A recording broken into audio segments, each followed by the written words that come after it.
কার্ডের এই ডান হাতের এই আঙ্গুলটা। ওকে।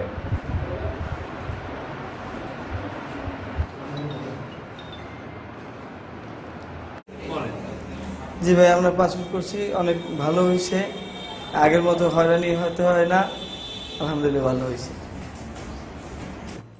আমরা কল্পনা করতে না আগের মতো কোনো হয়রানি হইতে না, আমরা খুব সুন্দরভাবে সব কিছু করতে পারছি আলহামদুলিল্লাহ।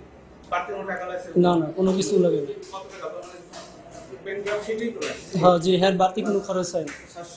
750 টাকায় খরচ, মানে বাড়তি কোনো কিছু খরচ হয় না। 5,750 টাকা লাগছে। বান্ডেল থাকলে প্রতি সেনমানিতে টাকা বাঁচবে। বিকাশ সেনমানি বান্ডেল কিনে জিতুন প্রতি লেনদেনে। জি, মানে আমি কতদিনে পাসপোর্ট মানে টাইম মতো যে টাইম দিয়েছে ওই টাইমের ভিতরেই পাইছি, বা এখানে আইয়া ব্যাংক ড্রপ ছাড়া কোনো টাকা পয়সা লাগে না। সার্ভিস খুব সুন্দর সার্ভিস দিয়েছে, দালালি নাই এবং হয়রানির শিকার হয় নাই এবং খুব ভালো সার্ভিস পাচ্ছি আমরা। ঠিক আছে, আগের যে একটা অবস্থান ছিল ওই অবস্থাটা এখন নাই, এখন সব শৃঙ্খলাভাবে আছে এবং আমরা শৃঙ্খলাভাবে পাইছি সব কিছু। অবশ্যই খুশি, হ্যাঁ অবশ্যই খুশি, কাজে আমরা সন্তুষ্ট।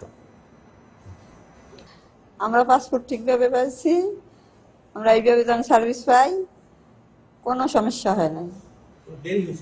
না, আমাদের কোনো দেরি হয় না, খুব দ্রুতের ভিতরেই হয়ে গেছে। না, কোনো বাড়তি কোনো টাকা লাগে না। ঝালকাঠি আসলে খুব ছোট একটা জেলা এবং এখানে খুব কম সংখ্যক আবেদনকারী আসে। আমরা আমাদের পক্ষ থেকে সর্বোচ্চ চেষ্টা করি হাসি মুখে জনগণকে যেন সেবাটা দিতে পারি, এবং কারো যদি কাজটা কোনো কারণে নাও হয়, কি ত্রুটির জন্য হচ্ছে না, আমরা চেষ্টা করি সেটাও বুঝিয়ে দেওয়ার জন্য যে হ্যাঁ আপনার এই সমস্যাটা সমাধান করলে আপনার কাজটা হয়ে যাবে। আমাদের পক্ষ থেকে আমরা সর্বোচ্চ সুন্দরভাবে সেবাটা দেওয়ার চেষ্টা করি। আমাদের আঞ্চলিক পাসপোর্ট অফিস ঝালকাঠিতে গড়ে প্রতিদিন 40 থেকে 45টি আবেদন জমা পড়ে।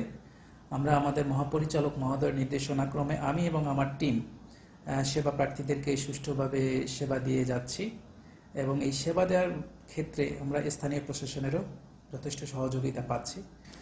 আমাদের সেবার প্রার্থী অর্থাৎ যারা পাসপোর্ট পেতে চান বা পাসপোর্ট নিতে এসেছেন বা আসছেন, তারা যেন সঠিক সময়ে পাসপোর্টটি পেয়ে যান, এজন্য আমি এবং আমার টিম সর্বোচ্চটুকু চেষ্টা করছি এবং করে যাব।